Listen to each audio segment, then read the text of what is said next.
What's going on, ladies and gentlemen? My name is Kevin Jackwitz. This is the Kaged Review, and this is going to be my review for Mortal Kombat 2021. I was really excited about it, had a lot of built up. Of course, I'm a huge fan of the games, played the first game like pretty much when it came out, and I've played every single game in the series. I've owned every single game in the series.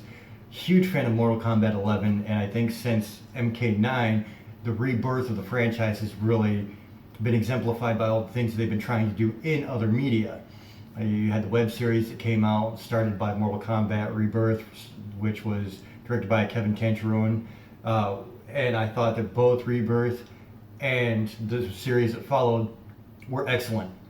And so when I heard that they were finally doing this Mortal Kombat movie, I mean, come on, that's a fan's dream. But notoriously, gaming movies are horrible. They always have been. A lot of people kind of like the original Mortal Kombat.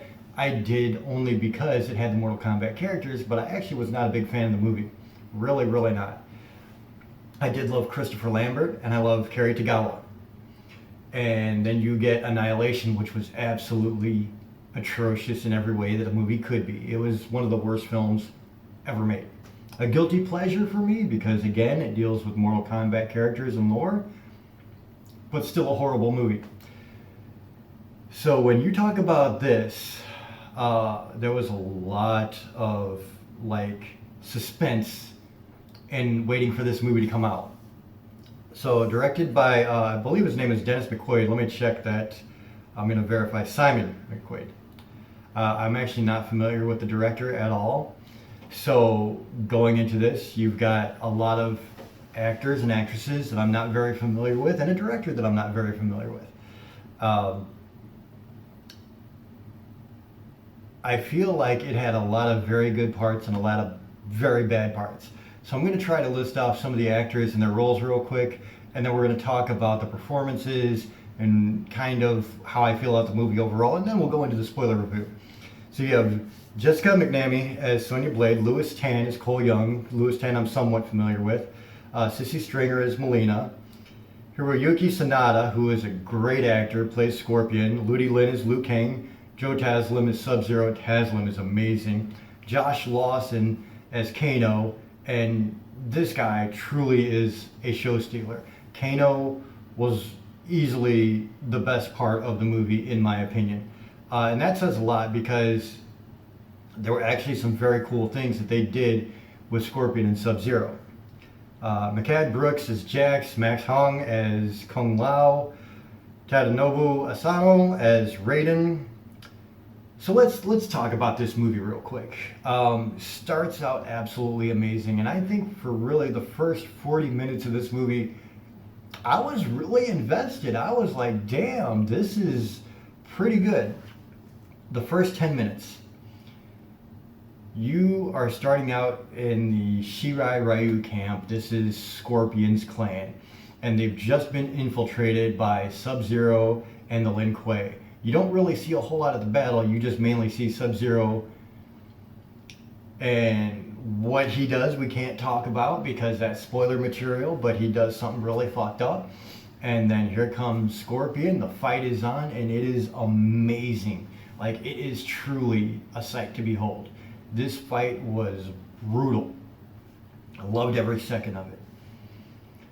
And so I really loved that they open up with what they needed to open up with. Scorpion and Sub-Zero. It's a storyline in the games that has been prominent for the entire franchise. And it's something that we really have not seen in a movie yet. So I'm really glad that they did that. And then we flash forward to Cole Young, who is an MMA fighter who is past his prime.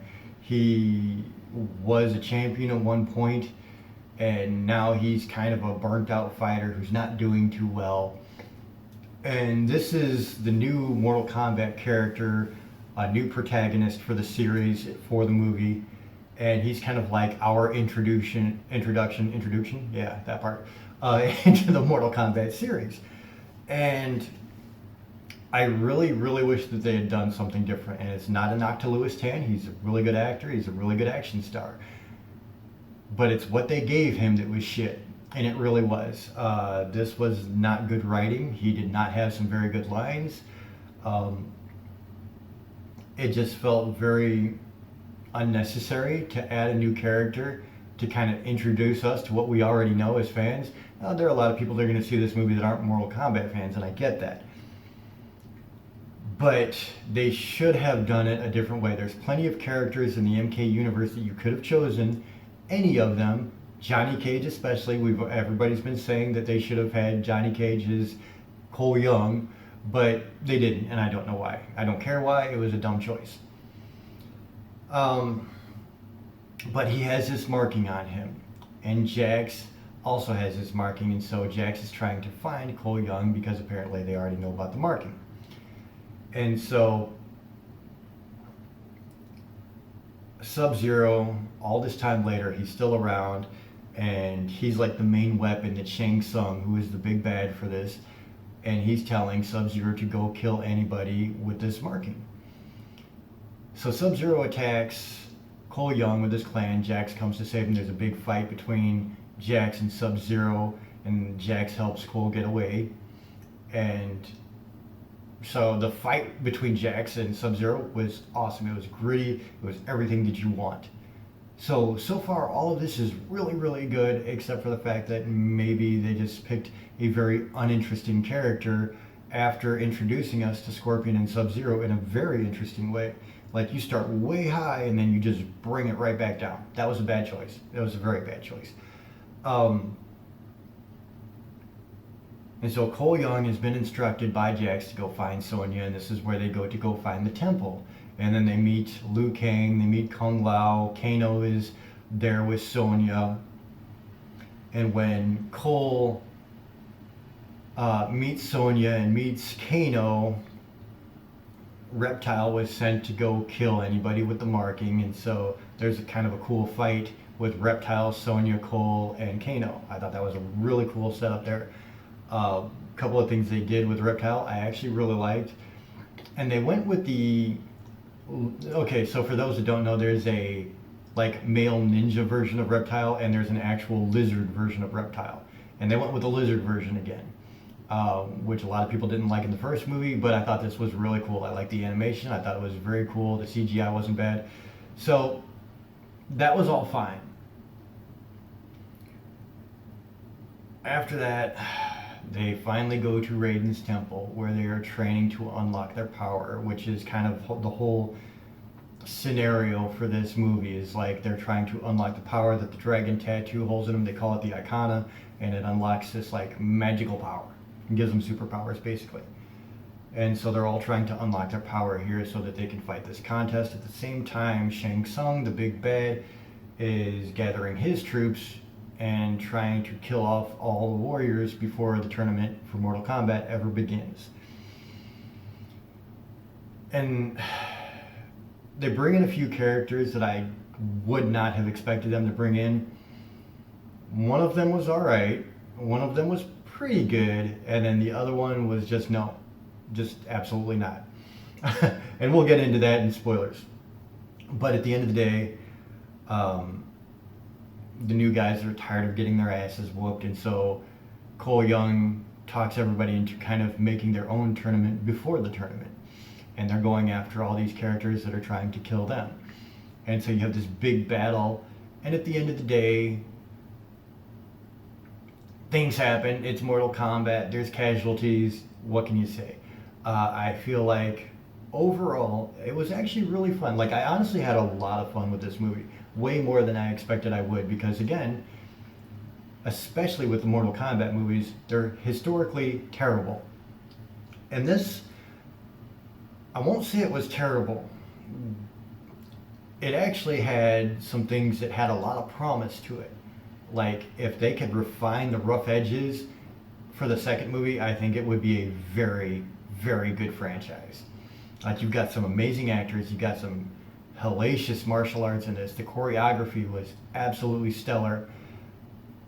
The weak points here are some of the characters, some of the writing was very bad. They toyed with the storyline a little bit too much, and I think that they kind of took away from what MK fans know as the storyline for the last 15 years, actually 20 years. And so I feel like they kind of disrespected what the game story is, because you took away some fundamental elements. Other than that, though, they did have some very, very good moments, especially the beginning and the end with Scorpion and Sub-Zero. Scorpion wasn't in the movie nearly as much as I would have liked, and Hiroyuki is, like I said, he's an amazing actor, and he really shined throughout this. Josh Lawson is the reason the rest of the movie was very good. Josh Lawson, who played Kano, has an amazing sense of humor that he really shown throughout this entire movie. It was one of the best parts of the movie, easily. He was like the Johnny Cage for this film. Johnny Cage, usually the quick wit and the comedy part. That was Kano here, but it worked. Like, he really sold it. So hats off to Lawson.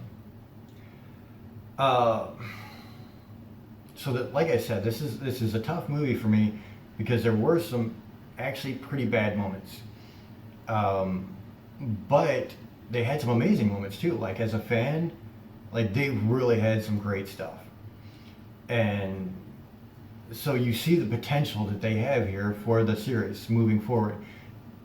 For that reason, I'm actually going to give this a little bit higher grade than maybe I would normally, because, like, the sense of hope that we have now for the series, like, you can see potentially what it is.